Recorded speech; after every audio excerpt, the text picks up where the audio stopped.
శ్రీ సత్యసాయి జిల్లా కదిరిలో తెలుగుదేశం పార్టీ వ్యవస్థాపకులు దివంగత మాజీ ముఖ్యమంత్రి స్వర్గీయ నందమూరి తారక రామారావు 30వ వర్ధంతి వేడుకలు ఘనంగా నిర్వహించారు. ఈ సందర్భంగా కదిరిలోని ఎన్టీఆర్ విగ్రహానికి కదిరి ఎమ్మెల్యే కందికుంట వెంకటప్రసాద్ పూలమాలలు వేసి ఘన నివాళులు అర్పించారు. తదనంతరం ఏర్పాటు చేసిన సమావేశంలో ఎమ్మెల్యే కందికుంట వెంకటప్రసాద్ మాట్లాడుతూ భారతదేశ రాజకీయాల్లో సంచలనంగా ప్రారంభమైన ప్రస్థానం ఎవరిదైనా ఉందంటే అది ఎన్టీఆర్దేనని, పార్టీ స్థాపించిన కేవలం 90 రోజుల్లోనే అధికారంలోకి రావడం చరిత్రలో నిలిచిపోయే ఘట్టమని పేర్కొన్నారు.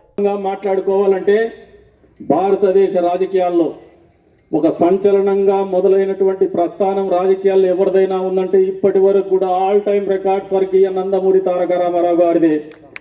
అధికారం పార్టీ పెట్ట 90 రోజుల్లో అధికారానికి దగ్గర కావడం, అధికారంలోకి రాగానే మండలాల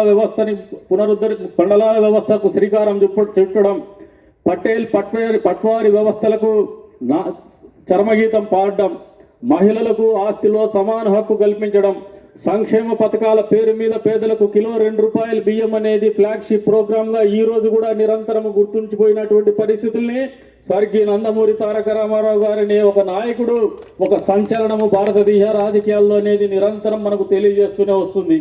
అందుకే ఆయన పూజ్యుడు, చిరస్మరణీయుడు అని చెప్పేసి ఈ సందర్భంగా తెలియజేస్తా ఉన్నాను. ప్రతి నందమూరి తారక రామారావు గారి వర్ధంతి సందర్భంగా మనం రక్తదాన శిబిరం ఏర్పాటు చేసేవాళ్ళం.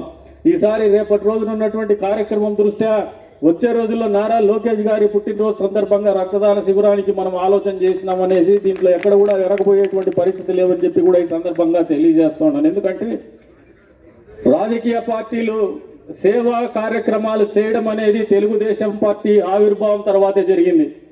ఎన్టీఆర్ ట్రస్ట్ ద్వారా పేద విద్యార్థులకు తెలుగుదేశం పార్టీ కార్యకర్తలు అసలు బాసినటువంటి తెలుగుదేశం పార్టీ కార్యకర్తల బిడ్డలకు ఉచితంగా విద్య బోధించేటువంటి కార్యక్రమాలు మొదలు పెడితే, రక్తదాన శిబిరాలు నిర్వహించి ఎన్టీఆర్ బ్లడ్ బ్యాంక్ ద్వారా పేదలకు రక్తాన్ని అందించేటువంటి కార్యక్రమాలు కూడా చేయగలిగింది కేవలం తెలుగుదేశం పార్టీ సొంతం, స్వర్గీయ నందమూరి తారక రామారావు గారి సొంతం అని చెప్పేసి కూడా ఈ సందర్భంగా తెలియజేస్తాను.